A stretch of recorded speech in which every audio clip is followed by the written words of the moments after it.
to class. So we'll be looking at binary operations. So reminder, for binary operations, for full understanding of binary operations, we need knowledge of mappings. Now, a binary operation is a mathematical operation that combines two elements from a set to produce another element from the same set.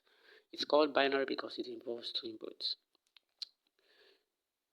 Like I said earlier, the binary operations is just a function of a set, which involves picking two elements from that set to give us a new element in that same set. As we can see, so the binary operation is defined as star, such that we pick an element in set S. We match it, we perform the binary operation with another element in set S to give us a new element in set S. This is the basic idea behind binary operation. Is a function or mapping. Now, examples of binary operation, we have addition of integers. Now, where our addition plus is our binary operation. So the binary operation with the integers is plus. So we just pick any two numbers from the set of integers. Take for example 3 and 4 to give us 7. So we can also see that 7 is also an integer. So this instance, we can see that that is an example of a binary operation, the addition of the integers. So we need to know some properties guiding binary operations, like the closure, for example, which is the first. The closure simply describes a binary operation in a set S, for an example, where when you pick any two elements from that set, performing the binary operation star on the two elements must also give you what? A new element in the set. Take for example, like I've used earlier, when the binary operation is star, what do? We just simply need to what? Let's say the star represents multiplication. You just need to multiply the two elements and see whether it gives you a new element in the same set at which you pick those two elements from. Then you see. Now for the second one is the associativity. Now this associativity involves three elements in a given set, and then we'll perform the binary operation on these three elements conversely in different ways and see whether they are equal. Now take for example, pick 1, 2, and 3, which are numbers in set of integers. We will perform 1 times 2 regarding our operation as multiplication. 1 times 2 gives us 2, 2 times 3 gives us 6. In our right side, we consider 1 to be outside. Then we first do 2 times 2 to give us 6. Then 6 times 1 is still 6.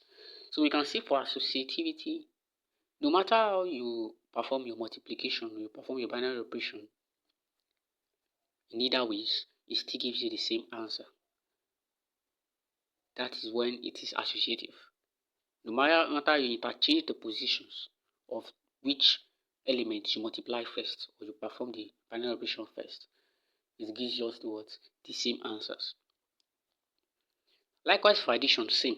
Regarding our binary operation as addition, that means a plus b plus c. A plus b in bracket plus c must be equal to a plus b in bracket plus c. We will perform it also for 1, 2, and 3. So 1 plus 2 gives us 3. Then 3 plus 3 gives us 6. On the right side, we perform 2 plus 3 gives us 5. Then 5 plus 1 gives us 6. So you see that either ways, it is associative because it is equal.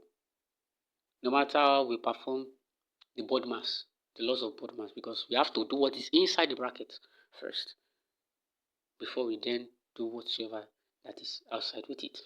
I hope that's understood. Now for the third one now, we have additivity. This is similar to associativity, but this involves just two elements at which no matter how you interchange the positions of these elements, it still gives you the same answers. Now take for example, taking any number in the set of integers, let's say 3 and 4, and we consider our binary operation to be plus. So that means 3 plus 4 will give us what? 3 plus 4 will give us 7. And 4 plus 3 will also give us 7. So it is commutative. Now for the identity element. Now this identity element is just like an element that returns every other element. And we know that in the set of integers, regarding our binary operation as plus now, What is that number that you add to every other number that returns that every other number? We all know it is 0, because 1 plus 0 gives us 1, 2 plus 0 gives us 2, like that, like that. So that is understood. Now for inverse element is involving the multiplication or addition or perform the binary operation between two numbers at which it gives us the identity. And in my last example, I made use of 0 as our identity for the addition of integers. Now, if you look at the same instance here now, what is that number that you add to it, that you add to your particular number to give us 0?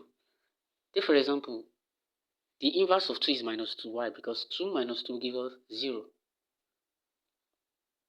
for addition. Now, for multiplication, we can also consider for multiplication. What is that number at which you multiply with 2 that will give us 1? Where 1 is our what? Identity for multiplication. Because 2 times 1 gives us 2, 3 times 1 gives us 3. So for multiplication, our identity is 1. For addition, the identity is 0 for the positive integers. And for the set of integers. Now for distributive. Now this distributive now involves two different kinds of what? Binary operations. I've been using multiplication and addition formats. So now this one involves both multiplication and addition. For an example, so we are involving two different binary operations at which we try to show whether the left hand side is equal to the right hand side. So these are the basic properties. So next up, we are going to be looking at practical examples which might involve algebraic processes, might involve matrices, might involve Cartesian products, Cartesian coordinates in our next episode. Just a few moments and we'll be right back.